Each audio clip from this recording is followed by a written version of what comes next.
श्री स्वामी समर्थ. जय जय स्वामी समर्थ. अवधूत चिंतन श्री गुरुदेव दत्त.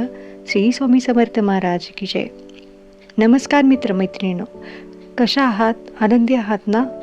निराश नाही ना? उदास राहू नका, निराश होऊ नका, कारण जीवन खूप सुंदर आहे. बरोबर ओळखलं. हाच स्वामींचा विचार आज आपण व्हिडिओमधून सविस्तर पाहणार आहोत. त्यामुळे व्हिडिओ शेवटपर्यंत बघा. कमेंटमध्ये श्री स्वामी समर्थ लिहायला विसरू नका आणि सबस्क्राईब करायला देखील विसरू नका. चला तर व्हिडिओला सुरुवात करूया. माणसाचं आयुष्य म्हणजे सुखदुःखाचा प्रवास आहे. कधी आनंद, कधी वेदना, कधी यश, कधी अपयश. पण आजचा माणूस मात्र एका गोष्टीत हरवलेला आहे. थोडं काही बी नसलं की तो उदास होतो, अपयश आलं की निराश होतो आणि आयुष्य सुंदर आहे हेच नेमकं तो विसरून जातो. आज आपण ऐकणार आहोत सद्गुरू श्री स्वामी समर्थ यांनी जे काही विचार सांगितले आहेत आपल्या आयुष्याबद्दल. ते स्वामी सांगतात, उदास राहू नकोस, निराश होऊ नकोस, कारण वेड्या तू एकटा नाहीस, मी तुझ्या पाठीशी आहे. कारण तुझं कर्म मला माहिती आहे. आज प्रत्येक घरात एकच समस्या आहे, ती म्हणजे मनशांती नाही. पैसा खूप आहे पण समाधान नाही. घरात लोक खूप आहेत पण एकटेपणा आहे.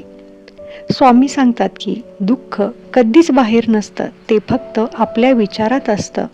ती परिस्थिती आपण कशी निभावून नेतो याच्यावरती आपलं दुःख अवलंबून असतं. आपण जर सतत तुलना करत बसलो, तो पुढे गेला, तो सुखी आहे, मी मागे राहिलो, मी दुःखी आहे, मीच या परिस्थितीमध्ये का अडकलो, तर स्वामी सांगतात प्रत्येकाला जे काही आहे ती त्याच्या वेळेनुसारच मिळतं. कारण वेळेच्या अभावी, वेळेच्या शिवाय प्रत्येकाला काही मिळत नाही. मग ते सुख असो, दुःख असो, जे काही आहे ते प्रत्येकाला वेळेवर त्याच्या वेळेनुसारच मिळतं. ज्याने जसं कर्म केलं आहे त्याच्यानुसारच त्याला सुख आणि दुःख मिळतं. ते मागे पुढे कधीच होऊ शकत नाही. कारण सूर्य एकाच वेळी सगळीकडे उगवत नाही, पण शेवटी तो सगळ्यांसाठी उगवतोच ना. तसंच आपलं देखील आहे. सुख हे सगळ्यांना कायम राहत नाही, तसंच दुःख देखील सगळ्यांच्या बाबतीत कधीच नेहमी राहत नाही.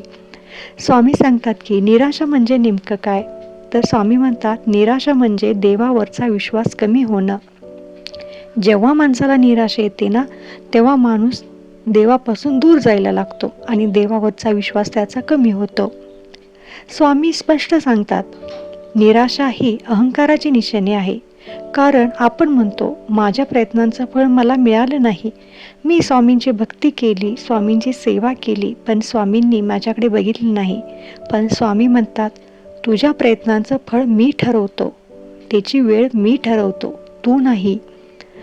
कधी कधी अपयश येतं, कारण ते तुला मोडण्यासाठी नाही, तर ते तुला निर्भीड बनवण्यासाठी आणि तुला घडवण्यासाठी येतं. स्वामी सांगतात जीवन खूप सुंदर आहे, कारण तुझा श्वास चालू आहे ना, तुला डोळ्याने दिसतंय ना, आजचा दिवस तुला मिळालाय ना, मग जीवन सुंदर नाही तर काय आहे. काही लोकांना डोळे नसतात, काही लोकांना हात नसतात, पण तुझ्याकडे तर आहे ना. यातच तुला समाधान मानायला पाहिजे, यातच तुझं जीवन सुंदर आहे हे तुला समजलं पाहिजे. ज्याला आजचा दिवस मिळाला त्याचं आयुष्य अजून संपलेलं नाही.